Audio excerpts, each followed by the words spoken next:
Hey guys, so earlier I did my clear on Dark Visions and I uploaded the video and my damage on Anima was really terrible. I couldn't really figure out why. I uploaded the video anyway. I assumed it was just like some kind of massive buff or something. I didn't realize that I had made a big mistake on the boss. So I decided to delete that video and re-upload just the first two bosses, and then I'm going to redo the Anima fight because I didn't want people following that first video with the major mistake and having the same problem. So, yeah, and I can't edit a video after it's already uploaded. You can only just delete it entirely. So I had to. So I'm going to be going and redoing the Anima fight. If you saw the first video, hopefully most of you didn't before I realized it and deleted it. Apologies for hearing this all a second time, but I'm going to go ahead and proceed from this point forward as if you haven't seen it. So if I sound like I'm repeating myself, apologies. But anyway, so my first clear on Anima was not good. We're going to go ahead and try to fix that. So we're going to be using a fire team on Anima because of Terra. So Anima is a undead boss. It's a final boss. You can use anything you want on him. Or her. I'm sorry. It's a her, as people frequently point out to me when I mistakenly say him. But she uses water physical damage and wind magical damage. Because we're not using a tank, we're going to use 100% resistance across the team with gear and buffs. We're going to be getting 70% wind resist from Tetrasilphide with Vaughn. We're going to be getting 70% water resist from Leviathan on Terra, but most turns Terra is going to be busy. So we're also getting 50% water resist from Sora by equipping Bar Waterer. So just keep that in mind as I show you the team, and I'll explain it more as we get per unit.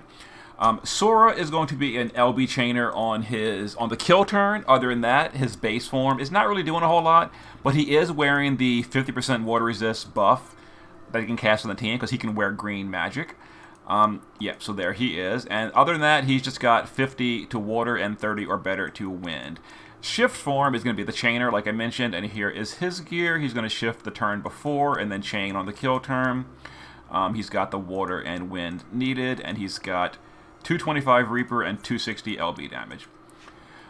Zahn is going to be stealing the buffs on turn 1. He's going to be AR chaining for the chain count on turn 2. He's going to hide from the Dispel, and then he's going to spread the buffs and then support chain. He's going to chain Absolute Mirror of Equity with our Sora on the kill turn. So, because he's going to be hiding from the Dispel, he's going to keep the Imperil. We needed to gear him to 175 wind resist, and what's it called? He's evasion, so we don't need any water resist because he's evading all the water damage. So he's full evasion. There you go. So he just needed 175 wind. The water you could ignore on Zahn. Dark Knight Luneth is going to be our source of undead killer. He's also going to be able to remove the boss's stat buff without removing our imperils. And I'll explain more about that when we get to that point. But you cannot use a perfect dispel with Edgar on the team if you want to keep his spear in peril. I mean, you can do it, but you'll lose Edgar's spear in peril. That's a glitch currently in the game. Hopefully they fix it next maintenance because Dark Visions will still be up. But if they don't fix it next maintenance, Luneth has an ability that can remove the buffs without removing imperils. It does work currently. So anyway, he is going to be also our source of dual cast Dispelga to remove the imperil. You could use Bushido Freedom if you wanted to. You would have to figure out a way to not kill your team, so like either resistance and an elemental weapon, or adding Mirage somehow. But because we're killing on turn 5, I really couldn't fit Mirage with the way we're doing it. So here is his gear. Oh, sorry, and he's going to do his LB on the kill turn in the shift form. Because we're shifting on the kill turn, we don't need resistance for him, and he's just dual wielding some undead killer with LB damage. His shift form has 200 Reaper and 255 LB damage. Mine is not maxed out. He's level 1 LB. He's not door potted. If I get really close tomorrow with Lastwell Reagan, I will go ahead and go all in on Dark Knight Luneth. But if I'm not really close, I'm not going to waste resources on him that he's probably never going to see the light of day again after this Dark Visions.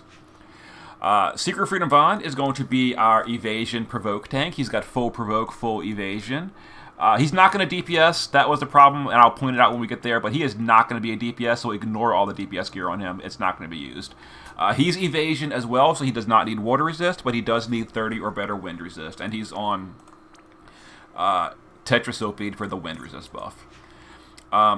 Terra is on Leviathan for the 70% water resist buff. We are going to need that for Edgar.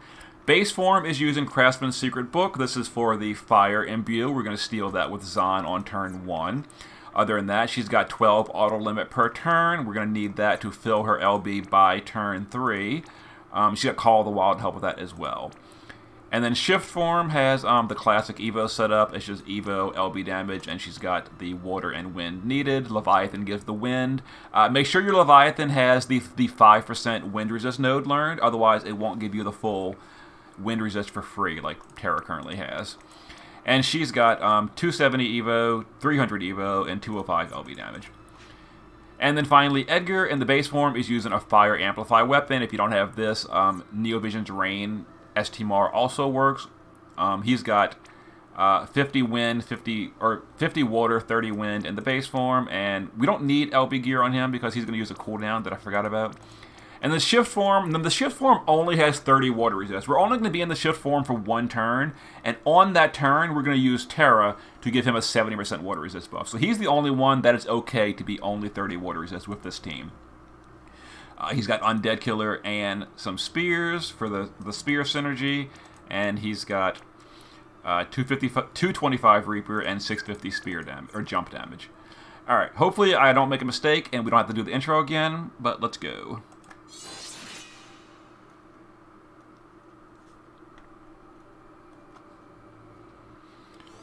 Alright, so turn 1, we're going to bar Aroga with Vaughn for wind. We're going to bar Watera with Sora for water resist. Terra is going to use the book to imbue fire to herself. Edgar is going to use Dignified King of Figaro that fills his LB to maximum for next turn. Luneth is going to use his Magnus for a Undead Killer. And now Zahn is just going to double up. We're going to steal the killer from Luneth with a Critical Mirror, and we're going to Elemental Mirror on Terra to copy that fire imbue. So now the boss is going to do some water physical attacks and wind magical attacks, but we're immune to it. Alright, now Edgar is going to shift, and we're going to use his shifted LB to apply Spear in Peril. We're going to use Luneth just to Rallying Cry to fill LB for Sora, make it a little bit easier to fill. Terra is going to bar Watera. This is the turn that Edgar is in the shift form, so we need a 70% water resist for him on this turn. Alright, Sora is going to just speed slash twice to fill his LB gauge, and we're going to use Infinity to imperil the boss to Holy for later. Alright, Zahn is just going to dual wield his AR skill. He is dual wielding, so make sure if you're not dual wielding with your Zahn that you double cast it. And then Vaughn is dual wielding, so he's going to Luminescence. And we're going to chain AR to get that chain point mission out of the way. And apologies for using the AR. I know people don't like it. I try to avoid it when possible, but sometimes you just need that slot efficiency of doing it with 2 units on 1 turn. Alright, so we're going to get imperiled this turn. Okay, so Zahn still has those killer buffs from turn 1, and we don't want to lose them when we Dispel. So we're going to go ahead and Stealth Zahn to hide from this Dispel. We're going to jump Edgar to avoid this Dispel, and the rest of the team needs to get their Imperils removed. So we're going to use Luneth to dual cast Dispelga on our team. We're going to dual cast Cura and then Dispelga. Don't cast Dispelga twice because you'll dispel the boss's Imperils. So we're going to do this. Then we're going to retarget our team. And got the Dispels, the Imperils gone. So we're going to now use the resist buffs again with Vaughn and Sora. And this is the reason Terra couldn't always do the water resist buff, because now she's going to be doing Madeline for the LB damage boost. Yeah, Terra's busy most turns. She was only free on turn 2 to do her good water resist buff.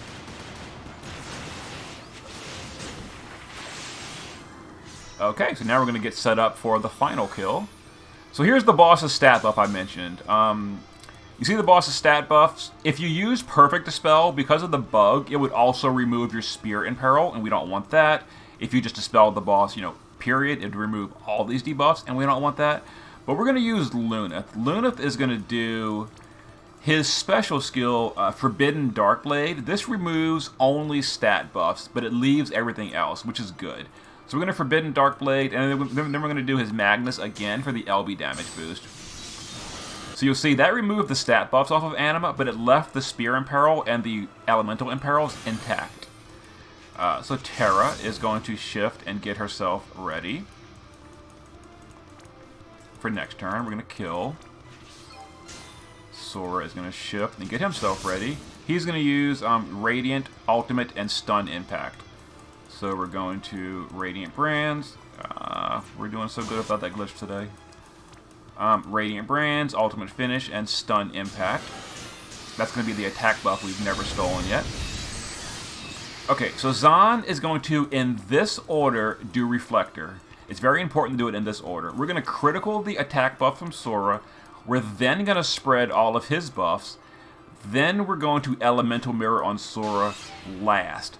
That's going to copy the Holy Imbue to only Zahn without spreading it. Because I want Zahn to double Element Chain with Sora, but I don't want the Holy Imbue on the rest of the team. And then on my first kill, I used Vaughn's LB here to break the boss. You see he's got his breaks up right now. I use Vaughn's LB for the better breaks. But we're not going to do that this time. Watch right here. Watch this. On turn 4, at the start of the turn, the stupid boss cures his breaks. I didn't realize that. Then I killed him on turn 5 with the bosses having no breaks whatsoever. That's why the damage was so bad. But we're going to fix that by using Vaughn's LB on the kill turn. So Vaughn's not going to contribute any damage. No loss, really, honestly. But now the boss is broken for the kill turn. So Terra is going to limit. Sora is going to limit. Dark Knight Luneth is going to shift. And he's going to limit as well in the shift form. And then Zahn will triple Absolute Mirror of Equity. So we're going to chain Zahn and Sora with Terra and Luneth. And then we're going to drop Edgar in here as well.